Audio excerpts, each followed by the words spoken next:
Dear students, so we were reading Battle for Bastille, and probably half of the part was written and the rest half is remaining.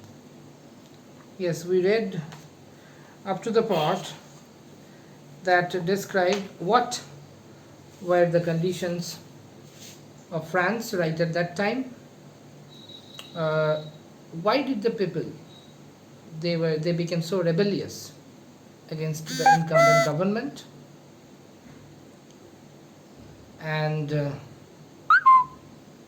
what happened on the day of the battle, how much desperate the common people of France had been, and we read up to the part where we saw the people of France, the common people of France, taking over the fort Bastille. The fort was knocked down. Those soldiers, they could not prevent it. They could not prevent the people, the rebels, from taking entry into it. They could not do it. Somehow the whole setup, aristocratic setup, was capsized. So now is the time that these rebellious people, they have their power, they have the power, and let's see how they exercise the power. What happens once they have the power, and how they judge those people, how they run the government. What is the state of France after the rebellion, we will see. Now the dust has settled, and let's see who is standing where. The aristocrats and their functionaries were on Madame Difford's list. The women hunted down the people named in the register, and extermination began. Yes. So you remember that Madame Difford, she used to keep a register. She used to keep the names of those people who were exceptionally brutal to the common people of France, and whom these rebellious people, they decided to execute, they decided to kill.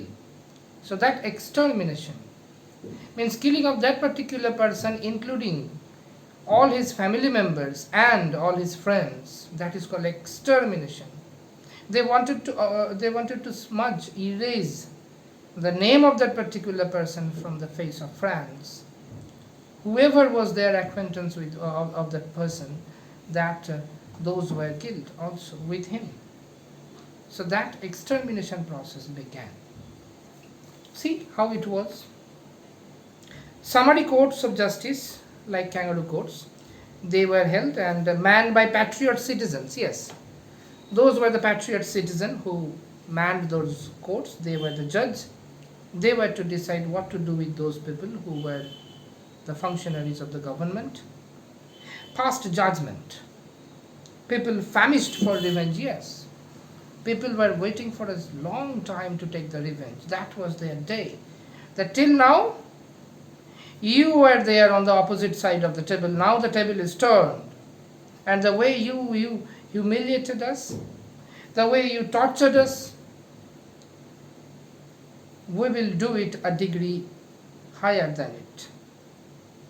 We will pay you back with the same coin which you provided to us. That was their motto.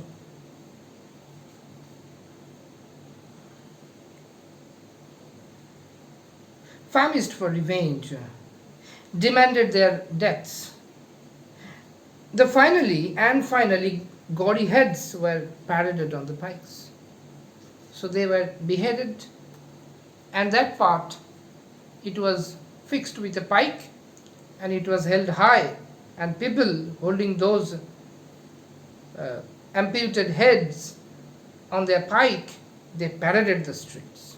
That these are the person who used to torture us, and now see what their condition is, what their fate is. Their beheaded, amputated head is now being carried by us. We are now carrying them, and we are putting it as our victory symbol.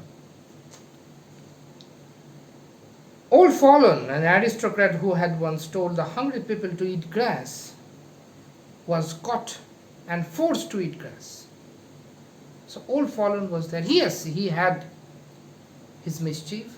What he did, I am not here to justify whatever they did. But if you think that you can take an eye for an eye, a tooth for a tooth, the whole world will become handicapped. You have the power now, you have overpowered them, you have snatched the power from these aristocratic people, and now it is your turn to show that you are not like them. If I am doing the same thing after getting back the power, then what is the difference in between me and them, those people against whom I rebelled? What is the difference? So these people, they failed to show the difference. Remember it. They failed to show the difference. That's why it did not last long. Again there was a collapse. Whatever. So once this Old Fallen, he told people of France to eat grass because they demanded food. Same thing happened with Margaret Thatcher. Once upon a time, PM of England.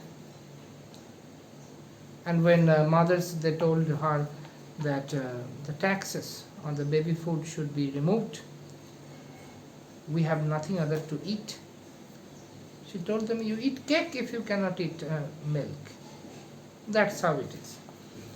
And when she died, on the same day, there was a radio channel in England, and most of the people, they demanded the song Ding Dong, the Witch is Gone. That happened on the death of Margaret Thatcher. Okay, so his head was finally cut off and paraded on a pike. He had the same fate. The late Marquis Chateau was burned to the ground, yes. They decided to do it, and they were determined to do it. Within 100 miles, other fires started all around every single place. Wherever there was aristocratic setup, we used to unleash ruthless tortures. Those setups were burned to ashes. They were decimated. And the functionaries were hanged in the streets. And the people who took part in the government, who were the part of the government, they were hunted down, they were tortured, they were killed, and their heads were piked, paraded on a pike. One of the women who followed Madame, a grocer's wife, concentrated on her task. What is the task? The task of killing people. So she was so desperate, so motivated to kill these aristocratic people and the functionaries of the previous government, and the violence with which she killed them, the number of people she killed them, the awe-inspiring violence which she presented, which was seen by the people.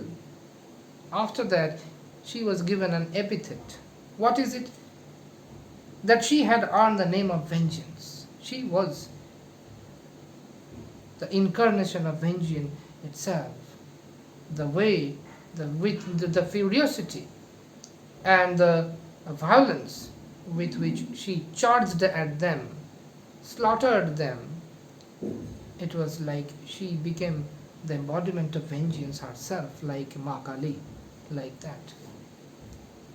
Defords commanded the men with bloody-minded anger and devotion to the cause of liberty, fraternity, and equality. Remember, the three things for which these people fought. These people fought for, those were liberty, fraternity, and equality. Death and violence reigned supreme. So though they were striving for liberty, fraternity, and equality, of course, these three things.